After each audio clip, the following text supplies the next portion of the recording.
क्योंकि तुम्हारा जो पार्ट है ना बच्ची, शुरू से लेकर के अंत तक सबका जो पार्ट है,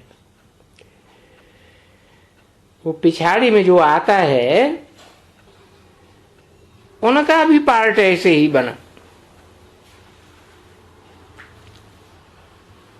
और पार्ट ही उनको ऐसे मिला हुआ है अनादि पिछाड़ी में आने का। तो जो पिछाड़ी में आते हैं मच्छर के मुआफिक मरते हैं, तो उनको हम पद ही ऐसा दे देते हैं। जैसे मच्छर आया और मरा, उनको फिर मनुष्य भी नहीं कह सकते हैं। वास्तव में बुद्धि ऐसे कहती है कि आया और मरा।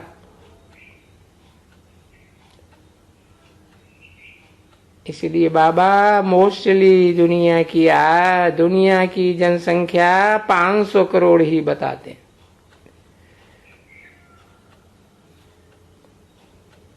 बताते इसलिए हैं कि वो मनन चिंतन मंथन करने वाले कुछ न कुछ तो मनुष्य हैं। बाकी तो जो हैं 200 करोड़ वो तो मक्खी मच्छर मिसल है। वो तो मच्छर होते हैं जो रात को जन्म लेते हैं और सुबह को मर जाते हैं।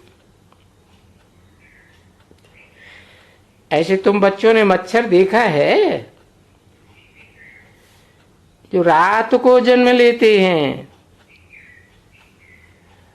वो शाही होते हैं ना।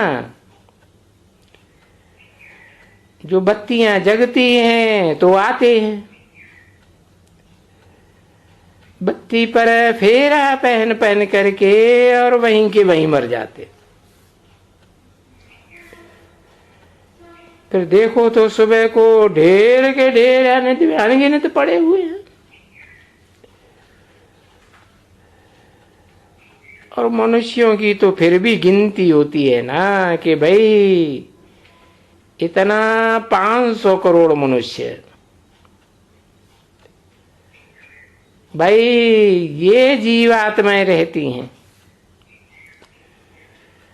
और रोज जो ये मरते हैं उसको कोई गिनती थोड़ा ही कर सकते हैं। नहीं, वो तो आ करके सवेल में बत्ती के नीचे सफाई होती है, कोई कचरा नहीं होता है, साफ ले लेते हैं, छन्नी भर भर करके वह जा करके कचरा में फेंक देते हैं। छन्नी उनकी भर जाती है पूरी, इतने होती है। तो बताओ उनका कुछ वैल्यू है? कुछ भी नहीं। तैसे मनुष्य भी जो पिछाड़ी में आते हैं तो उनकी क्या वैल्यू है? देखो आया, और आयु भी थोड़ी होती है, छोटी आयु। कि जो पहले आते हैं, ये जानते हो कि पहले आते हैं जो आत्माएं, उनकी आयु कितनी बड़ी होती है। और अभी जो आत्माएं आती हैं वो कितनी छोटी आयु आत्मा की रहती है। जन्म भी कम। तो फर्क रहता है ना बच्ची।